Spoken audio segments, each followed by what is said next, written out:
I almost didn't tell this story. Even now, sitting here at 79 years old, I have to take a breath before I start. But I think you need to hear it because it changed everything I thought I knew about the man I'd spent 60 years loving. My name is Eleanor, and what I'm about to share with you is the most painful and ultimately the most beautiful thing that has ever happened in my marriage. Jake and I met when I was 19 years old. He was 22, working at his uncle's hardware store on the east side of town, and I walked in one Saturday morning to buy a box of nails for my father. Jake helped me find them, and then he followed me all the way to the front door just to ask my name. I told him, and he said, "Eleanor, that's a name worth remembering." I went home and told my mama I'd just met the man I was going to marry. She laughed at me. I was right. We built a life the way most people in our generation did, slowly and steadily, brick by brick. We didn't have much money in the beginning. We lived in a little apartment above a laundromat, and I used to joke that our bedroom always smelled like fabric softener and other people's clean laundry. Jake worked hard. I worked hard. We raised 2 children, buried one parent after another, moved 3 times, weathered illnesses and layoffs and seasons of life that tried their best to pull us apart, but we held on. That's the thing about a long marriage that young people don't always understand. It isn't one continuous feeling of love. It's 1,000 decisions to come back to each other, over and over again, even when coming back is the harder choice. So, when I tell you that something shifted in Jake about 3 years ago, I want you to understand that I was not a suspicious woman by nature. I was not the kind of wife who checked his phone or questioned where he'd been. After 60 years, I thought I knew this man the way I knew my own hands. But then things started changing in ways I couldn't quite name. Jake started coming home later than usual. Not outrageously late, not the kind of late that announces itself, but late enough that supper had gone cold and I'd already eaten alone at the kitchen table. He'd come through the door tired in a way that felt different from ordinary tiredness. He'd kiss me on the cheek, say he was exhausted, and by the time I finished washing up and came to bed, he was already deeply asleep. I didn't think much of it at first. Jake had always been a hard worker, and men in their 80s sometimes slow down in strange ways, need more rest, retreat into themselves a little. I told myself that's what it was. And then one night, maybe 2 or 3 weeks into this new routine, I slipped into bed beside him, turned off the lamp, and closed my eyes. The room was quiet. Jake was breathing the slow, heavy breath of a man completely gone to sleep. And then, clear as a bell, clear as anything I've ever heard in my life, he said a name. Marlena. I turned my head and looked at him in the dark. He was completely asleep. His eyes were closed. His face was still. He hadn't moved. And yet, that name had come out of his mouth with a kind of softness, a kind of tenderness, that I recognized immediately because I had heard Jake use that tone of voice exactly once before in my life. And it was the night he proposed to me. I lay back down. I stared at the ceiling. I told myself I'd imagined it. Marlena. I hadn't imagined it. He said it again 2 nights later, and then 3 nights after that. And then it became something that happened almost every night, sometimes once, sometimes several times, always in that same quiet, heartbroken tone, like he was searching for something in his sleep that he couldn't find. Marlena, Marlena, Marlena. I want to be honest with you about what those weeks felt like, because I think it would be dishonest to make this into a simple story. I was hurt. I was deeply, quietly, thoroughly hurt in the way that only a long love can hurt you, because the deeper the roots go, the more damage the shaking does. I lay next to my husband of 60 years and listened to him call out for another woman in his sleep, and I felt something crack inside me that I hadn't even known was fragile. I didn't confront him. I want to explain why, because I think some of you might wonder about that. It wasn't fear. It wasn't weakness. It was something closer to wisdom, or at least what I hoped was wisdom at the time. I had lived long enough to know that a confrontation built on nighttime whispers and a sleeping man's mumblings was not a solid foundation for the truth. I wanted to know what I was actually dealing with before I said a word. I needed facts, not feelings, even though feelings were all I had at 3 o'clock in the morning. So I did something that some people might call foolish and other people might call brave, and I honestly don't know which one it was. I decided to find her. It wasn't as hard as you might think. Jake had been a creature of habit our entire marriage, and habits leave trails.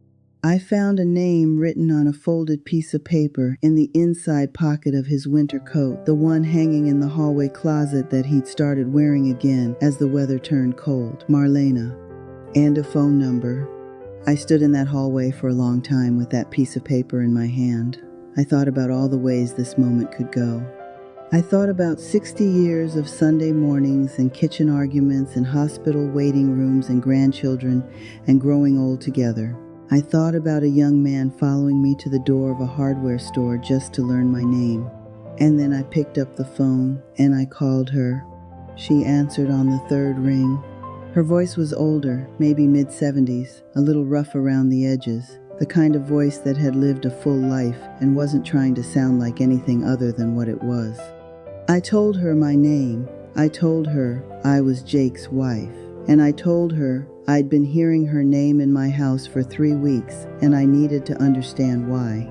There was a silence on the other end of the line that lasted long enough for my heart to beat about 15 times. And then she said, "Oh, Eleanor, I've been hoping you'd call. I've been trying to figure out how to reach you myself." Her name was Marlena Garrett. She had grown up about 40 miles from where Jake was raised. She was, as it turned out, the daughter of a woman named Ruth, and Ruth had been Jake's first love, the girl he'd been serious about before he ever walked into his uncle's hardware store, before he ever followed a young woman named Eleanor to a front door and asked for her name. Ruth had died 6 months earlier, quietly in a nursing home without much fanfare or announcement. And before she died, she had told her daughter Marlena that there was a man named Jake she had loved a long time ago, a good man, and that she wanted Marlena to find him and tell him that she'd had a beautiful life and that she didn't want him carrying any old guilt or sadness into whatever years he had left. Marlena had tracked down Jake through people who remembered them both from the old neighborhood. She'd sent him a letter. They'd spoken on the phone twice, just twice, and Jake, being the man I had married and known and loved for 60 years, had not known how to tell me about any of it. Not because he was hiding something shameful, but because Jake has always, in all our years together, carried his grief in silence. He tucks it down deep where he thinks it can't touch anyone else, and what he doesn't understand, what I have tried to tell him for decades, is that silent grief leaks out anyway. It finds the cracks. It comes out in the night while a man is sleeping and the guard is down and the heart says what the mouth won't. He had loved Ruth when he was very young, and he had lost her in the ordinary way. Young people lose each other, not dramatically, not with betrayal, but simply because life had other plans.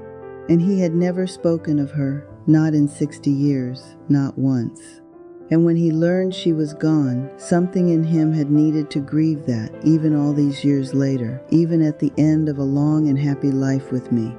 I sat on the edge of my bed that night after I got off the phone with Marlena, and I thought about what love actually is. Not the version of love that lives in songs and movies, but the real thing, the long thing, the complicated thing that accumulates over a lifetime like layers of sediment until you can't always see where one part of a person ends and another begins. Jake had loved someone before me. He had carried a quiet corner of that with him all these years, not as something that competed with what we had, but as something that simply existed, the way all of our past simply exist, taking up a small room in us that we don't always open the door to.